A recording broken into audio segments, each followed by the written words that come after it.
the industry-wide secret butchers don't want you to know about. Major suppliers have been caught using a special product known as meat glue to stick together scraps of meat to sell as prime cuts. But while this product has been banned overseas, there's no law prohibiting its use here. Here's Rodney Lowe's with this special investigation.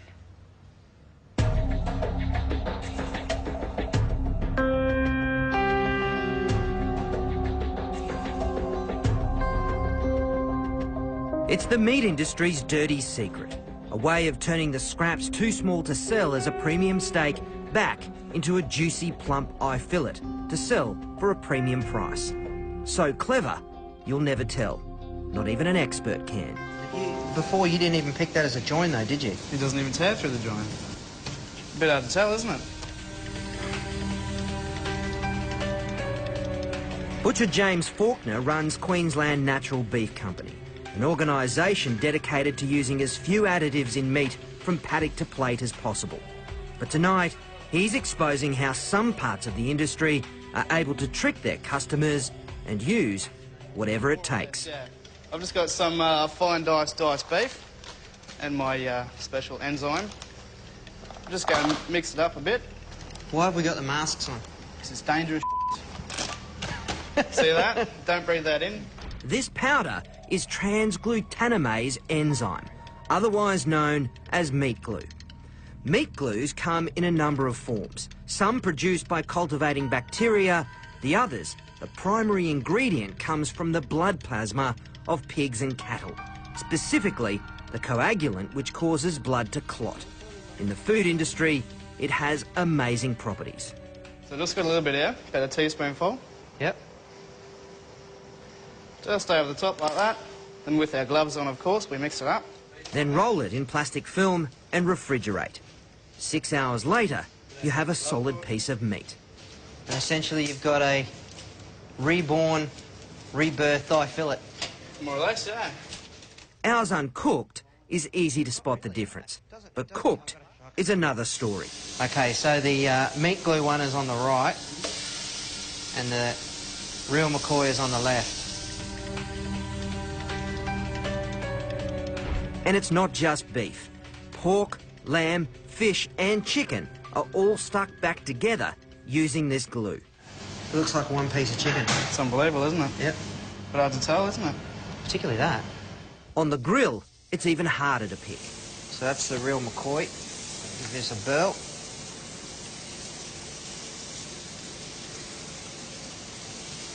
Nice and tender, nicely salted. All right, let's go for the meat glue.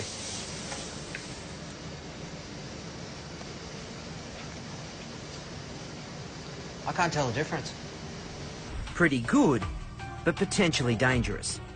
I've sort of got two concerns. One that is well publicised, which is misleading people. The other area is the microbial side. It's why the European Union moved to ban meat glue in May last year. Microbiologist Glenn Pinner. If this food is sold or represented as a solid piece of steak and you cook it rare, you're really leaving yourself open to get food poisoning. Once you glue two pieces together, it's difficult to cook thoroughly those parts that were on the outside but are now on the inside. The amount of bacteria on a steak that has been put together with meat glue is hundreds of times higher.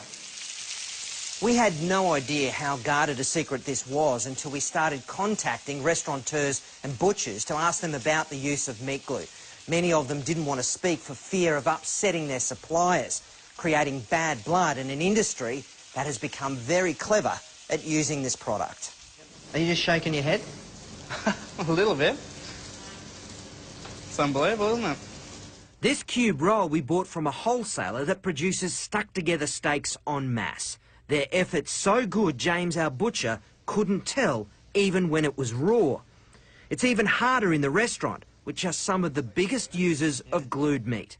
And chances are, unless you're a vegetarian, you're eating it on a regular basis.